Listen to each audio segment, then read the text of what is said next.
Bismillahirrahmanirrahim. Assalamualaikum warahmatullahi wabarakatuh. Alhamdulillahirabbil alamin. Wassalatu wassalamu ala asrofil anbiya'i wal mursalin wa ala alihi wa sahbihi rasulillahi abajamain. Amma ba'du. Marilah kita panjatkan puji syukur kita terhadap Allah Subhanahu wa taala yang telah memberikan rahmat kepada kita sehingga kita dapat mengikuti segala aktivitas perkuliahan kita pada semester ini. Baiklah, tidak lama-lama saya akan menyampaikan materi tentang komunikasi publik. Yang pertama yaitu pengertian komunikasi publik. Komunikasi publik adalah proses komunikasi di mana pesan disampaikan oleh komunikator kepada halayak yang lebih besar atau masyarakat dalam situasi tatap muka. Komunikasi publik juga bisa diartikan sebagai proses pertukaran pesan secara tatap muka atau lewat media, seperti radio, televisi, media daring, media luar daring, dan sebagainya. Yang kedua yaitu tujuan komunikasi publik. Tujuan umum dari komunikasi publik terutama sekali adalah untuk memberi informasi kepada sejumlah besar orang mengenai organisasi, misalnya mengenai aktivitas-aktivitas organisasi dan hasil produksi organisasi. Secara umum tujuan komunikasi publik ialah memberi informasi kepada sejumlah besar orang atau halayak luas, menjalin hubungan serta hiburan. Sementara tujuan khusus dari komunikasi publik bergantung pada isi pesan, tujuan komunikator, dan konteks acaranya. Sebagai contoh, komunikasi publik berupa rapat organisasi tentang tujuan yang berbeda dengan pidato atau ceramah. Tujuan rapat organisasi sebagai komunikasi publik tentunya membahas permasalahan dalam organisasi. Sedangkan tujuan pidato atau ceramah ialah memberi informasi atau mempersuasi pendengarnya. Dan yang ketiga yaitu pentingnya komunikasi publik dalam organisasi. Organisasi sebagai sistem terbuka dengan lingkungan luarnya, terutama dengan badan-badan yang berpengaruh kepada kehidupan organisasi itu sendiri. Sekarang kebanyakan organisasi masa penting untuk mengadakan bagian hubungan masyarakat dalam organisasinya yang menangani khusus masalah promosi, penyiaran pers, kajian-kajian khusus, pertunjukan, dan dharma wisata. Kebanyakan organisasi telah menyadari pentingnya komunikasi publik ini telah mempunyai program-program khusus untuk itu. Hal itu dapat kita lihat dengan banyaknya sekarang kita jumpai berbagai media yang digunakan untuk itu seperti brosur, majalah, surat-surat edaran, CCTV, dan poster. Dan yang keempat yaitu tipe komunikasi publik.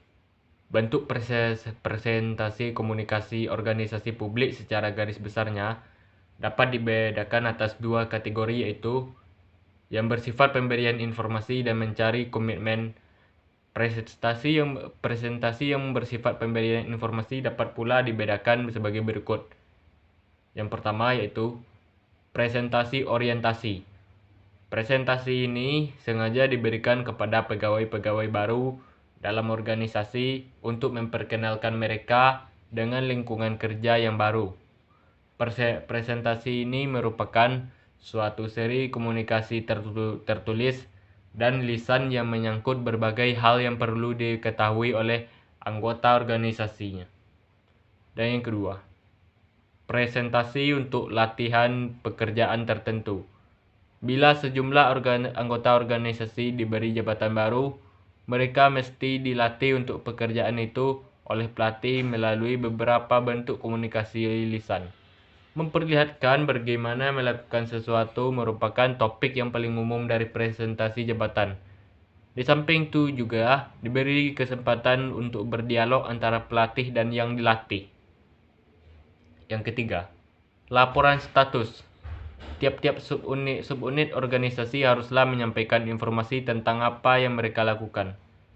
Ini dilakukan untuk memudahkan dalam pemberian laporan status subunit masing-masing. Laporan status biasanya mengalir menurut garis subunit masing-masing, menurut garis komando dalam organisasi.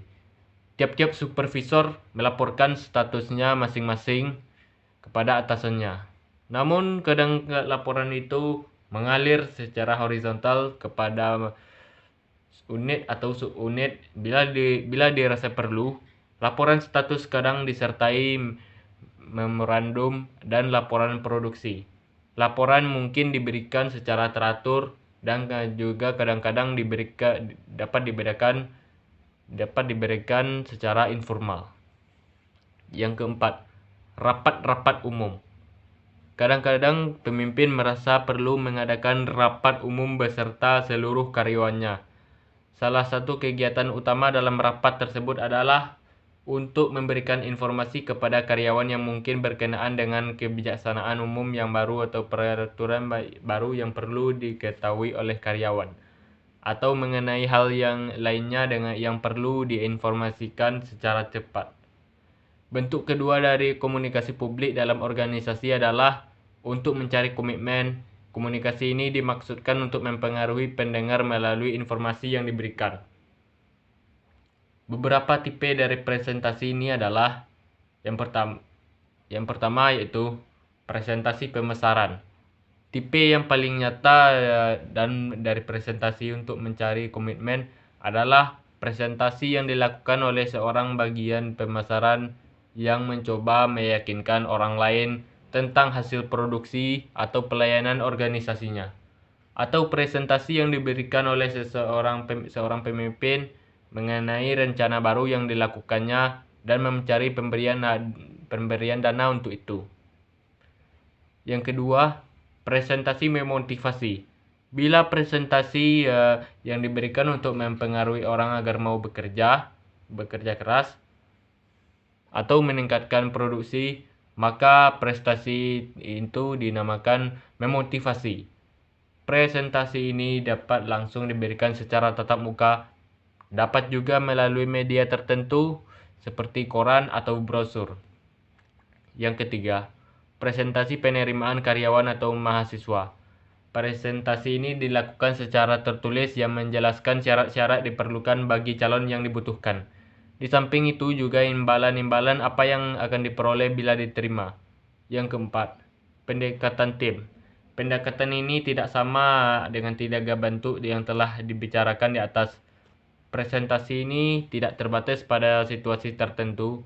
Presentasi ini dibentuk suatu tim yang ahli dalam hal yang terdiri dari 3 atau 4 orang dan yang akan melakukan presentasi sesuai dengan bidang